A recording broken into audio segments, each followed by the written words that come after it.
Մեր տաղավարում է արդեն Արմեն Չիբուկչյանը հարգելի հեռուստադիտողներ, որովհետև ժամանակն է վերլուծությունների։ Բարև ձեզ Արմեն։ Ողջույն։ Եկեք անդրադառնանք փաստին, որ վարչապետ Նիկոլ Փաշինյանն այսօր ճեպազրույցում խոսելով սպասվող համաժողովի մասին եվրոպական ասաց, որ հրավիրված են բոլոր առաջնորդները, այդ թվում նաև Վլադիմիր Զելենսկին։ Դե իրեն հարցրեցին Զելենսկին գալու է թե չէ, որովհետև այո հայկական մամուլը շատ է տառապում, տանջվում է, քանի որ Զելենսկու հետ կապված եւ գլխավոր նպատակն է տապալել։ Ընդ որում, տեսեք, այստեղ ուրեմն սկսած են բկականներից ու հայկական եւ ասենք մնացած այդ ռուսամոլ ընդդիմության կողմից ուղղորդվող այդ արշավը ակնհայտորեն ուրեմն դրսից ան, որում արդեն այս մեթոդին են անցել, բա Փաշինյանին էլ ձեռ չի տալիս, որ Զելենսկին կա, դու պատկերացնում եք։ Հասկանում եք ուր են տանում, այսինքն ես դեմ չեմ, ես ասել եմ, որ անցած տարի դա, այսինքն Հայաստանի իշխանությունները ցավոք սրտի պարբերաբար ռիսկայնություն են տեսնում այդ այն, բայց ես շատ հուսով եմ, որ այս անգամ դա իշխանության կողմից ուղղորդված արշավ չի, այլ որովհետև այստեղ մի հետաքրքիր հանգամանք կա, այստեղ մի չէ, Զելենսկու այցը նորից եմ ասում, այդ մասին խոսել չի կարելի, դա տարական տրամաբանություն է, հատկապես որ արդեն մի տարի է ես այդ թեմայով խոսում եմ, նախորդ անգամ զգուշացրեցի, այս անգամ քանի օր առաջ խոսեցինք այդ մասին, ասից չի կարելի այդ մասին բարձր խոսել, որովհետև Զելենսկու այցը ընդ որում հետաքրքրական գիտեք 18 այսօր ընկերներից մեկը տեղադրել էր ուղարկել էր տեսանյութ, որտեղ 19 թվականի ընտրություններին, որ Զելենսկին դարձավ նախագահ, հենց քվեարկելուց հետո իրեն հարցրեցին Հայաստանին ոնց եք վերաբերում, ասեց շատ լավ, մենք շատ լավ հարաբերություններ ունենք հայերի հետ եւ ասեց այստեղ հայկական համայնքը շատ լավ, այնքան պոզիտիվ արտահայտվեց հայերի մասին եւ ասեց իսկ Հայաստան ձեր նախորդը Պորոշենկոն գիտենք, այնտեղ թուրքական լոբի եւ այլն, ասեց նախորդ Պորոշենկոն չի այցելի, ասեց ես կայցել եմ։ Ասեց պատկերացրեք դեռ նոր քվեարկում, ասեց ես կայցել եմ Հայաստան, ասեց անպայման, ասեք, հասկանում եք, այսինքն այդ միանգամից այդ վերաբերմունքը դա չես կարող դու կեղծել ուղղակի, թե ինչքան լավ է վերաբերվում Հայաստան, չէ, դեռ պատերազմ չկար, դեռ ոչ մի չկար 19 թվականի մասին, այո, ասեց հայ ընկերներ, ծանոթներ, բարեկամներ, ինքան հետաքրքիր էր, որ այդպես արտահայտվեց Զելենսկին եւ ուղղակի այսօր ուղարկեցին, հիշեցի, հիմա տեսեք ինչն է խնդիրը, որ այստեղ կա երկու տարբերակ, ես հուսով եմ, որ այս որտեղ նախորդ անգամ ես ասում եմ վստահ եմ բոլոր նշանները ցույց են տալի, որ իշխանությունները արտահոսք կազմակերպեցին, որպեսզի Զելենսկին անհատական չգա Հայաստան, գիտեմ նաև ում միջոցով ինչ է արվել, բայց այս անգամ հուսով եմ, որ դա այդպես չի, ինչու, որովհետև աղբյուրը եկել է Ադրբեջանից, ընդ որում անգլալեզու ադրբեջանական կայք հրապարակում է տեղեկությունը, որ Զելենսկին հաստատ գալու է Հայաստան, վերցնում են հայկական մամուլի որոշ այդ ռուսամոլ ընդդիմության ներկայացուցիչներ,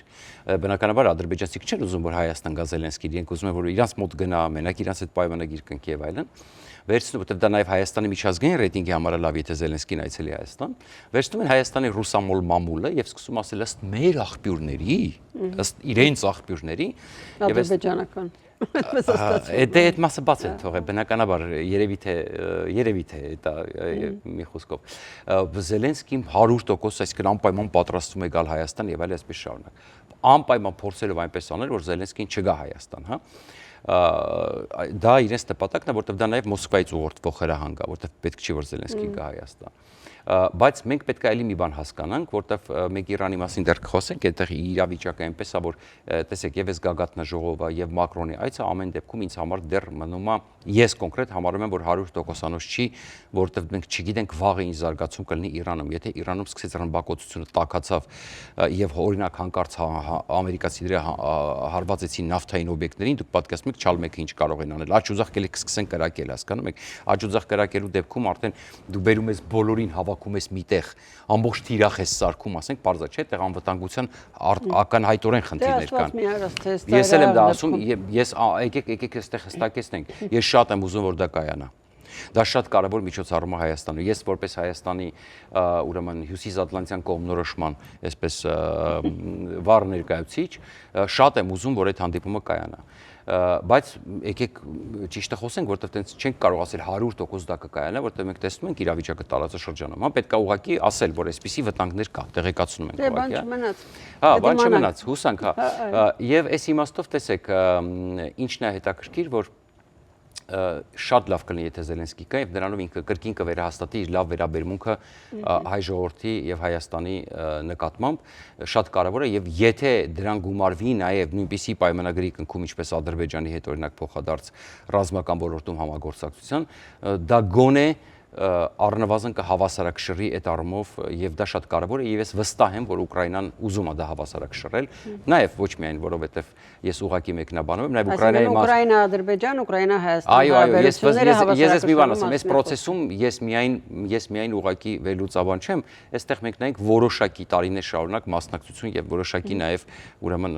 այսպես ասած լավ չասեմ աշխատում ենք նաեւ այդ ուղղությամբ այնպես է որ երբ որ ես ասում եմ որ եթե մենք դիմենք իրենք չեն մերժի ուրեմն մի բան հասկանում ենք, որ ասում ենք, եթե մենք դիմենք իր հարցով իրենց, իրենք չեն մերժի։ Իհարկե կան խնդիրներ ռուսական ռազմաբազայի հետ կապված եւ այլն։ Դեռ կանդրադառնանք, որովհետեւ այնտեղ էլ հետաքրքիր զարգացումներ են, իսկ այդ մասին արդեն գովազդից հետո։ Երևանում եւ Լոս Անջելեսում փայլուն ցուցադրությունից հետո վերջին շրջանի ամենահաջողված ֆիլմը Անձրևանոց Զոնտիկ բազմաթիվ հանդիսատեսի խնդրանքով եւս մեկ օր այն ցուցադրվելու է AGBU թատրոնում երեկոյան ժամը 7-ին լարված սյուժե փայլուն դերասանական խաղ իրական պատմություն Զոնտիկ բաց չթողնեք ցուցադրությունը շտապեք ամրագրել տեղերը armticket.com կայքում Ֆիլմի ցուցադրման հովանավոր Vivaldi Catering Մեր տաղավարում է Արմեն Չիբուխչյանը, գովազդից առաջ ասացի, որ կխոսենք Ռուսաստանին վերաբերող, Ուկրաինայի հետ հարաբերություններին վերաբերող թեմայից։ Եվ այսպես թեման ամփոփենք հետևյալով, տեսեք, ամեն դեպքում ես շատ եմ ուզում, որ կայանա այդ հանդիպումը, ես շատ եմ ուզում, որ Զելենսկին այցելի, հասկացեք, դա շատ կարևոր է, հատկապես մեզ համար, եւ համենայնպես այսպես բան անենք, իմացեք, եթե մարդ ես այդուամենայնիվ, քանի որ արդեն այսպիսի խոսակցություններ ա գնում եւ արդեն տարածվեց մեկ շաբաթ առաջ, եթե այցը չկայանա, կրկին ուրեմն անվտանգության խնդիր է առաջացել, ընդ որում հերթական անգամ էլի այսպես հայկական մամուլի պատճառով ասենք այսպես բայց ես շատ հուսով եմ որ այս անգամ կկայանա այդ այցը շատ հուսով եմ սպասենք տեսնենք երեք դուք հարցրեցիք բանի մասին Թրամփի եւ Պուտինի հեռախոսազրույցի մասին արդեն կարծես թե պարզ է դարձել հիմնական բունկերային փորացավը պրոբլեմն այն է որ մայիսի 9-ին ինքը շքերթ է ուզում անցկացնի եւ քանի որ ուկրաինական հարվածները այստեղ կա middle strike, ասենք long strike, այսինքն այդ փոքր կարճ եւ երկար հարվածները եւ քանի որ ուկրաինական տեխնոլոգիաները ել ավելի են զարգացել, մենք տեսնում ենք ինչա կատարվում Պերմում եւ Տուապսեում պատկերացրեք ինչ հեռու է գնացել Պերմը հասել իսկ դա լուրջ վնաս է այնտեղ արդեն էկոլոգիական խնդիրներ առաջացել պանիկայի մեջ են ժողովուրդը անդադ ինչ-որ ռիլզները վիդեոներ թողում այսպես սոցիալական ցանցերում զանգել էր Թրամփին այդ այն ռուսամերիկները որ ասում են չես կարծում Պուտինը զանգի խնդրել է Թրամփին որ խնդրի Զելենսկիին որ Զելենսկին մարդ է բերում Զելենսկիի վրա էլի որ Զելենսկին դադարեցնի բայց Զելենսկին ասեց էլի մի հատ ասեք հասկանանք ինչ եք ուզում ինչի համար եք ուզում Ես երկարաժամկետ մշտական հրադադարի Այո, իհարկե, ես էլ սպասում եի, որ այդպես կասի Զելենսկին, երկարաժամկետ եկեք անենք, եւ բայց դե այստեղ խնդիր կա արդեն թե Թրամփը ինչպես կփորձի խոսել Զելենսկիի հետ, ինչպես կփորձի համոզել, այստեղ կարող է Զելենսկին չուզենա Թրամփի հետ այսպայն գնա բացահայտ հակամարտության։ Տեսնենք հասկանանք ամենայնպես արդեն սկզբից ուզում էին չեղարկեին, առաջին անգամ քանի տարվա մեջ հետո որոշեցին, որ տեխնիկա չեն հանելու։ Այս նախնական տեղեկությունները Ժորժ ջան, այս ինչ որ հիմա բաց մամուլում կա, ես վերլուծում եմ։ Դա անվտանգության խնդիրն է, իրենք էլ ասում են, որ ինչ որ մի քանի այդ կադետական բան իրանց այդ կորպուսներից այդ հանելու են այդ ուսումնական հաստատություններից այդպես քայլ են հյուրերի քանակը սահմանափակ է լինելու այս պահին այդ ինֆորմացիանը շրջանառվում։ Դե անօթաչուները գնում են, հասնում են Մոսկվա Կրեմլ, վտանգ կա նաև որ այո, այս է իրավիճակը ընդհանուր առմամբ Պուտինը խնդրվում է որպեսզի կարողանա իր այսպես ասում շքերթը, որը վաղուց արդեն երբևիցե կապ չի ունեցել հայերական մեծ պատերազմ հաղթանակ է տալ եղել կոպիտ ռոպագանդա, որովհետև մինչև 60-ականներ ընդհանրապես շքերթ չի եղել։ Չի եղել, որովհետև նույն Ստալինը, դահիճ Ստալինը համարել է, որ դա ողբերգություն է։ Եկել են նշել են հաղթանակը այդ պահին, ընդ որում մայիսի 8-ին է եղել հաղթանակը, ոչ թե մայիսի 9-ին, հետո 60-ականներին քաղաքական նպատակներով, որպեսզի եվրոպական, այսպես կոալիցիայի հետ նույն օրը չնշի, իրանք առանձին իրանք են հաղթել, հաղթանակը բունկերայինները վերադգրեն իրանց ինչի համար, որովհետև դե իրանք չեն ուզում ընդունել, որ ամերիկացիքի օգնության եթե չլիներ, իրանք ընդհանրապես կպարտվեն այդ Բայց Չարլզ III-ն էլ կարծես թե այնքան էլ չէր ուզում, որ Միացյալ Նահանգները նշի իր հաջողությունն ու մասնակցությունը այդ պատերազմին։ Որովհետև Ամերիկան հիմա արդեն երբ որ Ռուսաստանը քաշում է վերմակը, իմ կողմը Ամերիկան քաշում է իր կողմը վերմակը, Բրիտանիան միակ երկիրն է այնտեղ եղել, որը չի թողել գերմանական զինվորը ոտ դնի իր երկիր, բայց դե պետք է հասկանալ, որ ամենաշատ եկեք մի բան ասեմ, այստեղ ես չեմ պաշտպանի, չնայած չայրելու թե շատ սուր լեզու ունի եւ շատ հետարքիր բաներ ասեց, շատ այսպես դիպուկ բաներ ասեց երեք, բան չունեմ եւ կոնգրեսում անգլիական հումոր էր, անգլիական հումորը, հա, բայց օրինակ այդ մի հարցով առաջին շահառուն եղել է Լենդ Լիզի Մեծ Բրիտանիան, ահռելի քանակությամբ օգնում, չած իրանք վճարել են միջև վերջ, բայց Մեծ Բրիտանիան ա եղել, երկրորդը Սովետ միությունը։ Ուստեղ հարցը լուծված է, էլի։ Դրա համար ինչ որտեղ, այսպես ասեմ, երևի ճիշտ չի, որ Տրամպը անդադ դա շեշտում է եվրոպական դաշնակից, այսինքն այս իմաստով, հա, կարելի ավելի հստակ եւ ճիշտ արտահայտվել, հա, բայց մյուս կողմից էլ իր ասացի մեջ կա ճշմարտություն, իրավունք ունի։ Իսկ Իրանին անդրադարձի այնքան ժամանակ գրեթե չմնաց, բայց Իրանում տեսեք իրավիճակը լարված ամանում, այո, պետք է սպասենք, տարբեր տեղեկություններ կան, էլի Հորմուզի նեղուցի հետ կապված էլի խոսակցություններ կան, Պիթեքսեթին այսօր գիտեք, այսպես ասում падգամավորները փորձում էին այսպես կոնգրես։ Այո, լսումները գնում են, փորձում են այսպես կանչել են այսպես հարցակրնում են այսպես եւ այլն,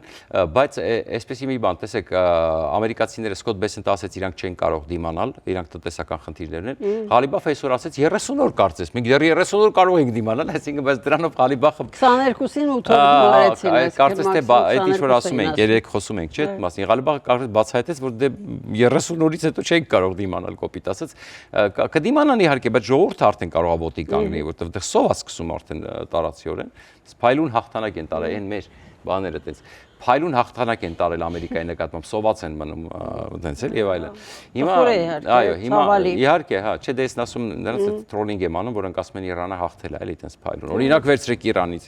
եւ այլն։ Հիմա, բայց այստեղ խնդիրը հետեւյալն է, որ տեսնենք այնտեղ արդեն որոշակի տեղեկություններ են հրապարակվում, ես ինչի ասեցի մեր հանդիպման մասին, դեռ արդեն տեղեկություններ կան, որ կարող է Միացյալ Նահանգները վերսկսել հարվածնել։ Երեկվա լուսանկարն դրա վկայությունն է։ Այդ մասին մենք փոքր ավելի մանրամասն վաղը կտամ եթերի ժամանակ։ Պատորիա YouTube-յան լայվում։ Իսկ մենք ուղիղ եթերում կհանդիպենք վաղը, ցտեսություն։ Հաջողություն։